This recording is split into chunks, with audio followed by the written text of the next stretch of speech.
Hello and welcome to Autocar Professional. We are here in Chennai at the Future Powertrain Conclave, and it's so exciting to have with us Mr. Karthikeyan from Zeon Charging. What an interesting time ahead for the industry. We're talking of plurality of powertrains and how there's going to be a mix of powertrains in terms of hybrids, CNG, ethanol, EVs, traditional ICE coming back. Let me start with that. How do you see the industry evolving in terms of plurality of powertrains in the Indian context? If you could just start with that. Yes, like you said, it's a very interesting times we have now. I think in some of the panel discussions today, I think what was very, very clear that I think every panelist sort of agreed to was that in the longer term, EVs are the only future, right? At least for cars and two-wheelers and three-wheelers or light commercial vehicles. So the diesel and other powertrains are going to coexist as is a transitionary phases, right? So we are talking about the short to medium term. Let's say if you have to put a number to that, that's probably 5 to 10 years, right? So that is the space where all of these powertrains are going to coexist. But where this is leading to in the very long term, let's say anywhere from 10 to 15 or 20-year time frame, the direction is very, very clear, right? We can talk about all the rest of the powertrains as more efficient, more cleaner, but none of them are zero emissions, right? That's the fact of the matter, right? You can throw in all the technology you want, all the resources that you want into developing the best of diesel engines, but still at the end of the day, it burns something, it emits something, right? So I think the transition is going to be anyone's guess. At some point, people predicted that it would be very, very quick.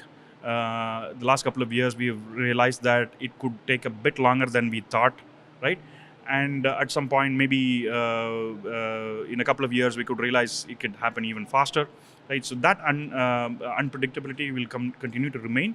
But what is very, very clear and what is very predictable is that the eventual future is electric. There is no two ways about that. Yes. We're in Chennai today, and looking at the ministry's involvement itself, Tamil Nadu government is sort of pushing a lot in terms of making sure that the government and the EV infrastructure develops even plurality of powertrain wise as well. 40% of all auto ancillary manufacturing happens in this state, so it's already up there. And I just wanted to understand from you, since you have a considerable presence in the state, why do you think that Tamil Nadu has been able to sort of garner this kind of an ecosystem? How does it help players like you? And what do you think is the future in terms of EV penetration and its obviously its goal of becoming a 1 trillion economy by 2030? What will that take? Yes, I think Tamil Nadu has always been blessed with the understanding of governments over time that a strong industrial base is quite essential to make sure that employment opportunities are generated and the per capita income of its citizens that's the only way to grow. And the investment that Tamil Nadu made in a very long time back, going all the way probably 50 years back into education, has sort of paid off in terms of having a talented work pool to feed into the industries, right? And I think the present government has been razor focused on bringing in newer investments, not just automotive, but in all high-tech industries, right? And automotive industry has been a natural beneficiary of that intent by the government, right?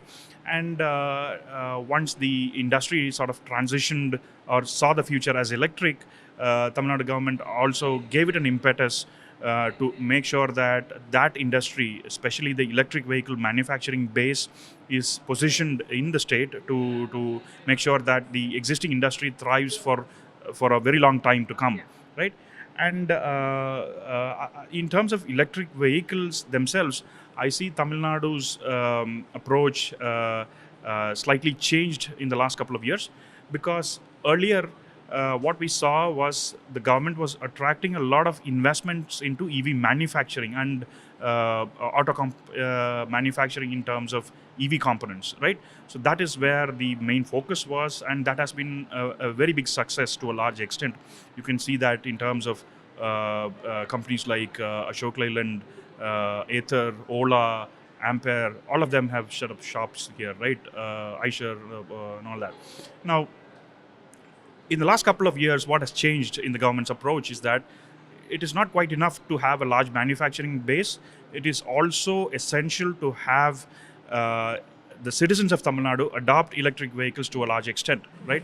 Now, that is where the focus is on building infrastructure, on proliferating electric vehicles, giving demand side incentives to electric vehicles. The policy spells out all that, but unfortunately, the policy has still not seen the day of light in terms of becoming government orders or real subsidies themselves. But I think that is in the offing. So from now on, you would see a good amount of electric vehicles being sold in the state itself. From your side of the table, what is the kind of reskilling that you will see going, considering that we're seeing a new era of EVs coming up? Is there certain areas that you've identified that would need a lot of reskilling and rethinking at how we've looked at industry so far? Oh yes, that's huge actually. So the ministry, the industry, and the academia are actually working together to make sure that the existing workforce is sort of upskilled and reskilled. So in terms of industrial production techniques and all that. So, for example, IIT Madras is working closely with the automotive industry here to make sure that the existing workforce is reskilled and upskilled. And apart from that, almost all the institutions here have sort of reorganized their curriculum, their syllabus to make sure that the new talent that is coming out is also equipped enough to deal or to take full advantage of the unfolding EV opportunity that we are going to see. Yeah. We talk of net zero targets, carbon emissions, and every country is sort of approaching it in a very different way. India has its own path that it's sort of figuring it out what's supposed to lead us there. What do you think will sort of take India to that transition? It's obviously going to be plurality of powertrains. We're not tomorrow turning into 100% electric, right? So what will it take to sort of achieve India's net zero emission goals? Um, Let me take in another industry's analogy in that transition. So, if you take the power industry, right? Today, the cheapest source of power comes from solar or wind, right? Solar and wind today is flourishing not because of it is environmentally friendly, not because the government is throwing money at it or in terms of subsidies and all that. It is thriving and evolving because it is the cheapest source of power, right? Any power that you compare from other sources is tends to be more expensive than solar and wind, right?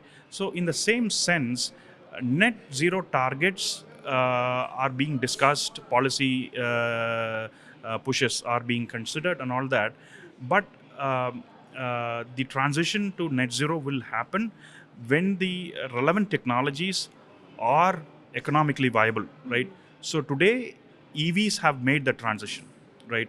So from here on, to a large extent, I believe that EVs will get adopted not because it is environmentally friendly, not because governments are throwing subsidies at it. It will get adopted because it is a better technology, it has better performance, it is more cost effective to operate, and it ticks all that boxes, right? So there is no stopping that now, right? So we can talk all we want about multiple powertrains, the romance with diesel and all that. But in my opinion, at least, we have moved on. I think that's the reality. Yeah. And from Zeon's perspective, since you have a really strong presence in Tamil Nadu and other states in South India, how do you see the transition? Like you said, that people need to adopt, and that has to be like a prime focus. How do you see the impact of slowing, I would not say slowing, the pace of growth that has slowed, that we saw last year for EVs? How do you, from that perspective, how do you see Zeon's sort of strategy? Do you see an impact? Do you see that there could be a revival, so to say, in that sense? Yes. See, let's be clear about one fact. and that is the adoption of EVs did not slow down at all, right?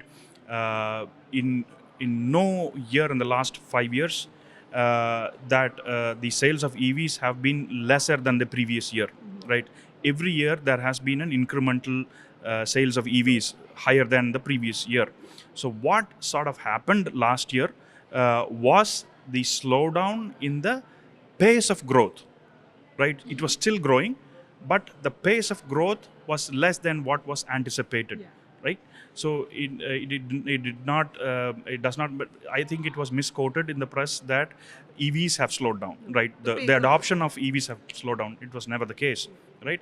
Now, in that sense, this year for India is going to be pivotal because we saw during the Bharat Mobility show that almost every prominent automaker in India has both commercial and passenger vehicle have launched an EV, at least one model each. Yeah. And now customers have a choice, right? I think people were saying the adoption did not grow as high as people had hoped because of charging infrastructure and such. In my opinion, it was not largely due to charging infrastructure. It was due to, in my opinion at least, due to lack of variety, right? So it was, up until last year, Tata was almost the only game in town, right? You had a lot of models from Tata, but all of them were from Tata, right? So there were buyers who were considering EVs, but they would have liked to buy it from Maruti or from Hyundai or from Mahindra. Now, Or I maybe think they were not trusting enough of. exactly. Yeah. So I think now that every auto EM has launched an EV, that fact about EVs have been validated by every EV, every automaker, right? Yeah. Now I think this will see a step change in terms of EV adoption. So up until last year, we have seen the EV adoption of the EV penetration be at 2% levels, right? And this year, in the last 3 months, we have seen it stay consistently above 3%. And the hope in the industry is that, or at least the hope that I have is, we would finish the year with somewhere higher than 5% EV penetration, and that's a very good place to be. Yeah. Just lastly, if you could leave us with Xeon's expansion plan and how do you see your charging network now that we have new products coming up? I know you're prepared for those set of incremental customers, but where do you see that expansion and penetration going in this year? And what will it take to sort of, like, if you're talking about 30% penetration by 2030, for example, what will it take in terms of charging networks, charge point operators point of view, and how do you see the company in that regard? Yes. So we are predominantly present in the 6 southern states: Maharashtra, Telangana, Andhra, Kerala, Tamil Nadu, and Karnataka. And within that space, our dominance is sort of in Tamil Nadu, Kerala, and Karnataka. So going forward, we would like to expand into all the neighboring states in a more prominent way. So that is geographical expansion for us.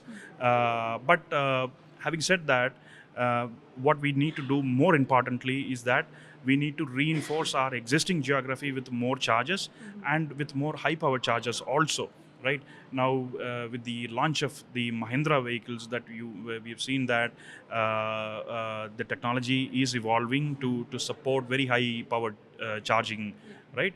So our recent deployments of chargers, we have moved on to 120 kilowatt chargers now. Initially, the deployment was mostly around 60 kilowatt chargers, but now we are looking at 120, 200, 240 kilowatt type of chargers. So this is very essential for the future generation Next of phase of adoption, right? So that requires more slots for cars to charge simultaneously, and you need high powered chargers. So we are within the existing geography, we are reinforcing our existing stations with more chargers and more slots for EVs, and we are also expanding, adding more stations within the geography. And the next phase of growth is to grow geographically, right? So at some point, probably after 2026, our expansion into North Indian markets will start. Yes. Yeah. Very, very interesting, and all the best for your future growth. We would look forward to meeting more often and understanding what's happening in the industry. And thank you so much for being a part of it. Sure. Thank you. Thank you. Thank you. Thank you.